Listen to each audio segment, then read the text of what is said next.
Book में से पढ़ लो। For which values of A and B does the following pair of linear equations infinite number of solution.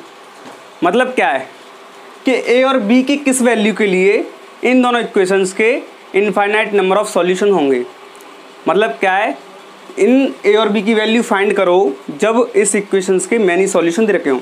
ठीक है, many solution बेटा या बोले अनेक हल, अनेक हल बोले या बोले मैनी सॉल्यूशन।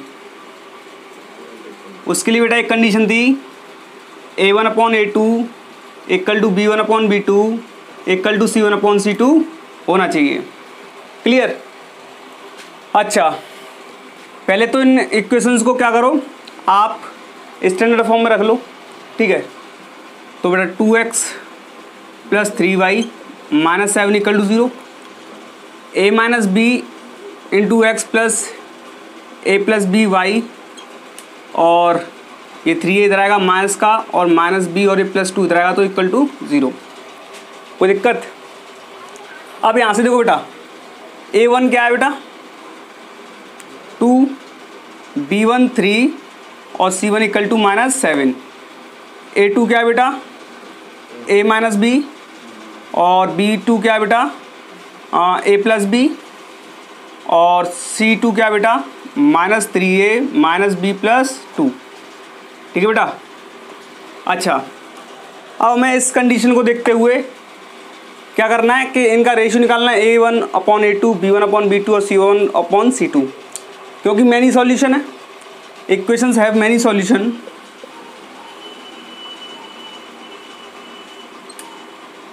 सो हाँ भाई, A1/A2 equal to B1/B2 equal to C1/C2। कोई दिक्कत। हाँ बेटा, A1/A2 का रेशियो निकालो बेटा 2/A - b equal to B1 क्या रखा बेटा 3 और B2 क्या रखा बेटा a + b equal to C1 क्या बेटा -7 और C2 क्या बेटा -3a - b + 2। ये 2 है। ठीक है, अब देखो बेटा क्या करें, एक बार फर्स्ट सेकंड और इसे थर्ड। ठीक है, फर्स्ट सेकंड थर्ड मान लो, टेकिंग फर्स्ट एंड थर्ड है ना। तो बेटा फर्स्ट एंड थर्ड लेने पर क्या 2/A - b इक्वल टू -7 और ये -3a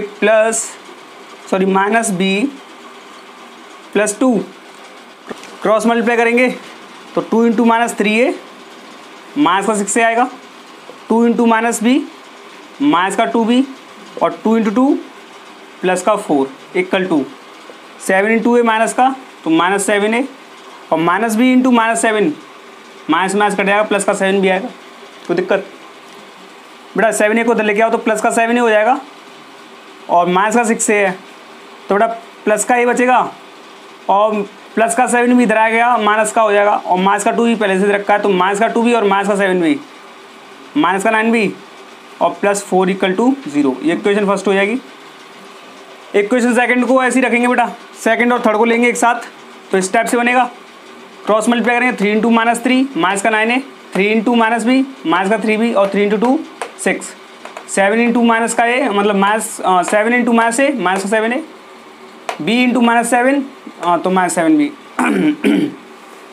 इस सबको इधर लेके आओ बेटा, तो माइनस का 9a और प्लस का 7a इधर आके हो जाएगा, माइनस का 3b प्लस का 7b + 6 इक्वल टू 0, माइनस का 9a प्लस का 7a माइनस का 2a बचेगा। बेटा इधर देखो, प्लस का 4b + 6 इक्वल टू 0। ये इक्वेशन सेकंड। बेटा इस इक्वेशन में देखो 2 का मल्टीप्लाई कर दो तो 2a और 2a बराबर हो जाएंगे। बेटा 2a माइनस का 18b और प्लस का 8 इक्वल टू 0। ये इक्वेशन फर्स्ट। दोनों को ऐड कर दो तो ये कट जाएंगे आपस में, और ये बचेगा माइनस का 14b और प्लस का 14 इक्वल टू 0। माइनस का 14b इक्वल टू माइनस का 14 और माइनस माइनस कटेगा, और b इक्वल टू 14/14 तो b इक्वल टू आएगा बेटा 1। b इक्वल टू 1 किसी भी इक्वेशन में रख दो बेटा। ठीक है, तो b इक्वल टू 1 मैं इस इक्वेशन में रख दे रहा हूँ, इस वाली इक्वेशन में, इक्वेशन फर्स्ट में। तो a - 9b + 4 इक्वल टू 0 थोड़ा a -9, बी की वैल्यू क्या है 1 है, तो बी की वैल्यू 1 रखो, प्लस 4 = 0, थोड़ा a -9 + 4 = 0, तो a = बेटा कितना बचेगा, यहाँ पे बचेगा बेटा -5 = 0, तो बेटा a = इधर आके +5, तो बेटा b = 1, a = 5। अब क्वेश्चन सेकंड का सेकंड पार्ट कह रहा है कि find the value of k for which the equations have no solution. k का वह मान ज्ञात कीजिए जिसके लिए जो दोनों लीनियर इक्वेशंस दे रखी है उनका कोई भी हल ना हो, मतलब कोई हल ना हो, कोई हल ना हो। और ये कब होता है बेटा, जब लाइन पैरेलल होती हैं, हिंदी में बोले तो जब समांतर होती हैं। क्लियर। और पैरेलल इक्वेशंस की जो कंडीशन है वो क्या है कि a1/a2 = b1/b2 but not equal to c1/c2।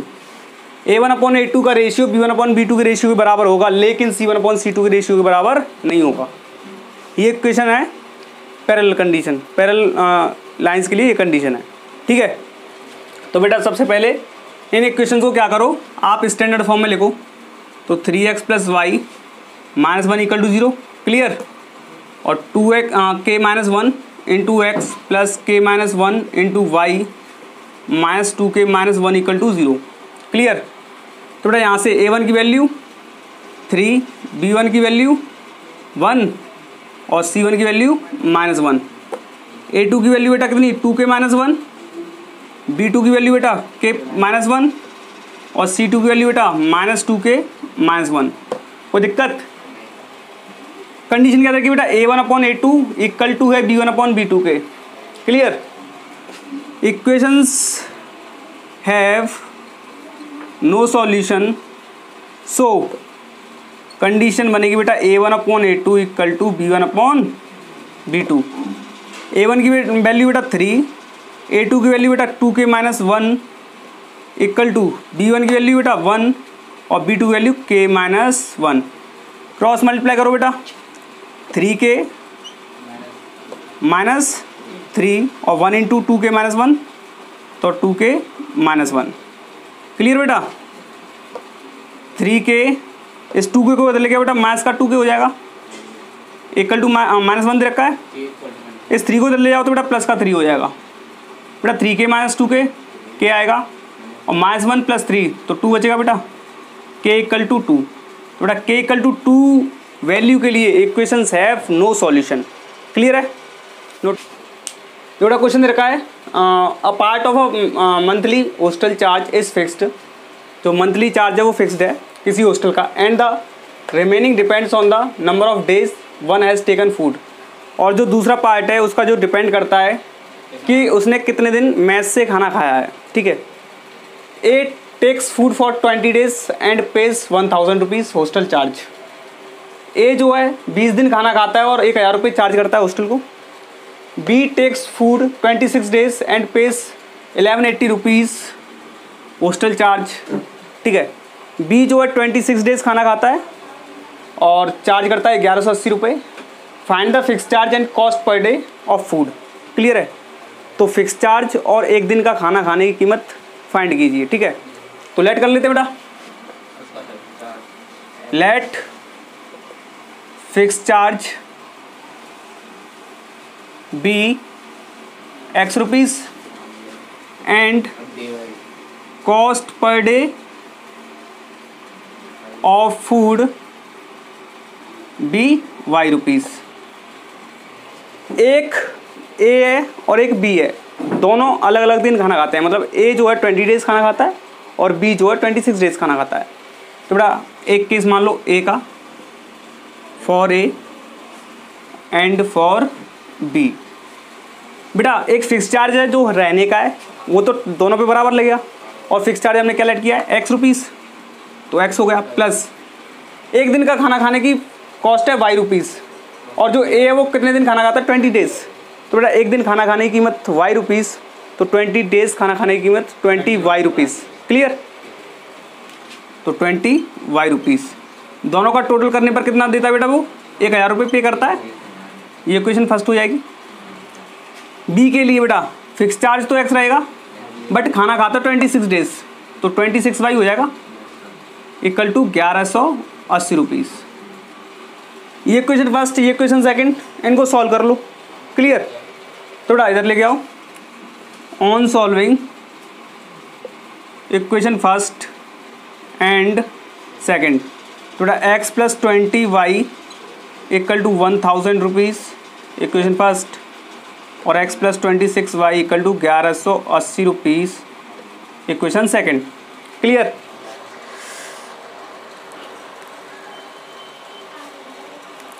अब क्या करते हैं बेटा, इक्वेशन फर्स्ट में से इक्वेशन सेकंड को सब्ट्रैक्ट कर दो, तो सब्ट्रैक्ट करेंगे तो बेटा सबके साइन चेंज हो जाएंगे। x से x कट जाएगा, 20 माइनस 26y तो माइनस का 6y बचेगा, और 1180 माइनस का है और 1000 प्लस का है तो माइनस का 180। क्लियर? माइनस से माइनस कैंसिल करो बेटा, y इक्वल टू 180 अपॉन 6, तो बेटा डिवाइड देने पर 30 आएगा, तो y equal to 30 rupees. Clear? y की वैल्यू इक्वेशन फर्स्ट में पुट कर देते हैं, तो बेटा x plus 20y equal to 1000 दे रखा है, x प्लस 20 इंटू वाई की वैल्यू बेटा कितनी 30 पुट करो 1000, तो बेटा x 20 इंटू 30 कितना आएगा बेटा 600 equal to 1000, x equal to 1000 minus 600, x कितना बचेगा बेटा 400। तो बेटा जो फिक्स चार्ज है रहने का वो तो 400 रुपये है, और जो पर डे कॉस्ट है वो 30 रुपीज़, मतलब 400 रुपये तुम्हारा रहने का और 30 रुपये एक दिन खाना खाने का। क्लियर? क्वेश्चन नंबर सेकंड कह रहा है a fraction becomes 1/3 when 1 is subtracted from the numerator. एक भिन्न 1/3 हो जाती जब उसके अंश में से एक घटाया जाता है, and it becomes 1/4 when 8 is subtracted from the denominator. और 1/4 हो जाती है कब, जब 8 उसके हर से घटाया जाता है। ठीक है, तो फाइंड द फ्रैक्शन, भिन्न ज्ञात कीजिए। ठीक है, तो एक न्यूमरेटर लेट करो, एक डिनोमिनेटर। ठीक है, तो let the numerator be x and denominator be y। तो बेटा फ्रैक्शन क्या होती है बेटा, फ्रैक्शन क्या होती है हमेशा न्यूमरेटर अपॉन डिनोमिनेटर। तो बेटा न्यूमरेटर क्या है x और डिनोमिनेटर क्या है y। क्लियर? तो फ्रैक्शन हमारी क्या आई x upon Y I. Clear? Case first they रखा बेटा, जब हम subtract from the one subtracted from the numerator में से जब हम एक घटा देते हैं तो फ्रैक्शन आती है हमारी 1/3।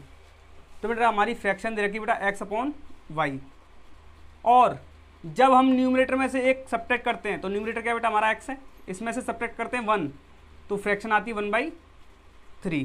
कोई दिक्कत? क्लियर? बेटा क्रॉस मल्टीप्लाई करो, क्या आएगा बेटा 3x माइनस 3 और y into 1 equal to y. 3x y को तो लेकर बेटा माइनस का y और माइनस 3 इक्वल टू 0। ये इक्वेशन फर्स्ट हो जाएगी। कोई दिक्कत? केस सेकंड बेटा, it becomes 1/4 when 8 is added to the denominator. जब डिनोमिनेटर में 8 ऐड किया जाता है तो फ्रैक्शन हमारी 1/4 आती है। तो बेटा फ्रैक्शन हमारी क्या है x अपॉन वाई है। It becomes 1/4 when 8 is added to the denominator. तो बेटा 8 डिनोमिनेटर में ऐड करो, फ्रैक्शन हमारी क्या आएगी 1/4। क्लियर? क्रॉस मल्टीप्लाई करो बेटा, तो 4x equal to y plus 8 into 1 y plus 8 आएगा। क्लियर? इसको तो लेकर बेटा 4x minus y minus 8 equal to 0। ये इक्वेशन सेकंड हो जाएगी। अब देखो ऑन इक्वेशन सॉल्व कर लो इन इक्वेशंस को, फर्स्ट और सेकंड को। तो बेटा फर्स्ट को इधर लिखो 3x minus y minus 3 equal to 0। ये इक्वेशन फर्स्ट हो जाएगी। अब देखो बेटा दोनों के साइन सेम है, तो ऐसा करो सब्ट्रैक्ट कर दे रहे हैं, माइनस तो ये प्लस हो जाएगा और ये प्लस। क्लियर? तो ये माइनस वाई और ये प्लस वाई आपस में कैंसिल आउट हो जाएंगे। 4x माइनस 3x कितना बचेगा बेटा x बचेगा, माइनस का 8 प्लस का 3 माइनस का 5 इक्वल टू 0। इस 5 को तो ले जाओ बेटा x इक्वल टू 5 आएगा। क्लियर? एक्स इक्वल टू 5 किसी भी इक्वेशन में रख दो बेटा, मैं रख रहा हूँ इक्वेशन फर्स्ट में। तो बेटा इक्वेशन फर्स्ट दे रखी है हमारी 3x minus y minus 3 equal to 0, x equal to 5 रखूँगा तो 3x 5 minus y minus 3 equal to 0, 3 into 5 15 हो जाएगा, minus y minus 3 equal to 0, 15 minus 3 12 बचेगा, माइनस वाई इक्वल टू 0, इस वाई को तो ले जाओ बेटा 12 इक्वल टू वाई, तो वाई की वैल्यू क्या आई बेटा 12 और एक्स की वैल्यू आई हमारी 5। तो हमारी जो फ्रैक्शन है वो क्या आएगी बेटा, एक्स हमारा 5 है, वाई हमारा 12 है, तो ये फ्रैक्शन हमारी 5/12। क्लियर।